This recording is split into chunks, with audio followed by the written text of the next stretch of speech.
Oh, okay, make a move. I'm gonna go here. Okay, so sometimes when you have side control, the guy will bump and get an underhook. I'm not a huge fan of Kesa Gatame.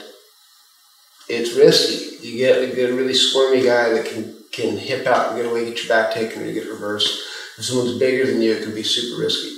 If you train with high-level Jiu guys, it's a different story. They drill this position their entire life. So this next sequence kind of comes from the way that they sort of apply it. That's how I learned. I didn't learn this from Jiu-Jitsu. I learned this from my friends at the Judo. So if I have that same side control, right, and I'm here and he squirms this outside arm in and under, right, my arm that's around his head is going to like pull and grab this arm. This particular arm's going to kind of like Superman slide, right, and I'm going to put him in a headlock. So it's like, oh shit, I'm losing, right? But I'm not grabbing up high. It's like when I'm hooking, it's the same kind of like that crook, like when we're in basic side control, I'm keeping everything like stuffed there. Right when I'm going, it's hooking. I'm like throwing the same kind of hook. Like the last one when we threw it around and held the shoulder, it is the same thing, right? Right, it's here, right? When I do it, I make sure he kind of has like a double underhook on the other side. You know what I mean?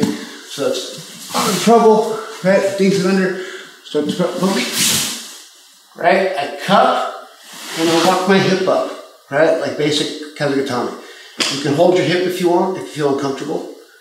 But remember, don't stay here too long, because you can get your head pushed back, get a leg thrown over, you know what I mean? You gotta be quick, right? So when you land in this position, you have kind of like the super headlock and the grip on the arm. You're gonna use this leg, right, the planted foot, to walk his arm up, right? Because if you just try to do it from your arm right here, it's gonna be hard, right? So the planted foot on the outside, I'm cupping the arm, I bump it up, right? And then the same thing, you can push behind the elbow. And when you go to walk your hip back, you've got to stay glued to his body, right? The difference now with this one is I'm not going head to head anymore. I'm just kind of locking just below the elbow, right? And I'm going to get my gable grip again. Your neck's going right against the under part of the elbow, right? You push on the outside part of your foot into it. And the same thing, you make a muscle. I do not recommend making this your go-to for this move. This is just kind of a Hail Mary last option. I, at all costs, don't ever want to have to like do a headlock, because the more you grapple, you know that it's not really the best place you want to be. There's a good chance you're going to lose the position and probably get, you know, your butt kicked. Boom. Ropes. Alright. Cut behind the elbow, slide my hip up, hold the inside of your thigh, hip plants, and you push your stomach up against it. See, his elbow goes out. Now you can take your arm off, push, bring your head down, keep it pinned. Everything's the same situation with my legs. I grab my gable, but rather than just squeezing here, I'm going to use my foot to push in. All right, that makes a huge difference. This is a squeeze, but this little leg makes it 10 times tighter. All right?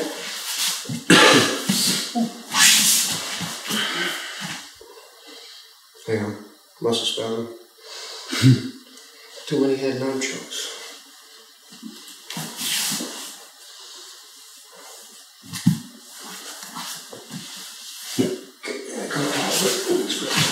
Go back.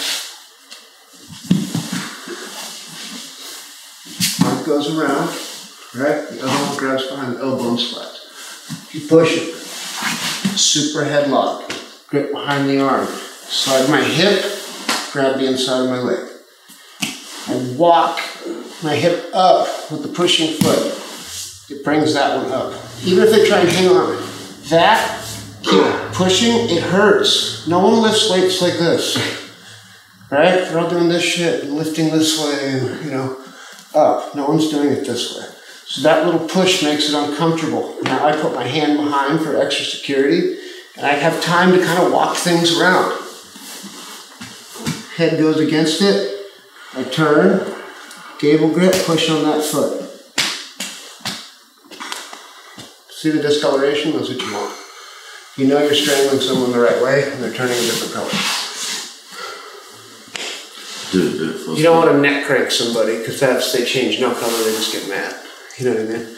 But actually, like a really good choke, you can tell because when you're done, their eyes look a different color, their face is slowly getting blood back. It means you applied it the right way. Speed.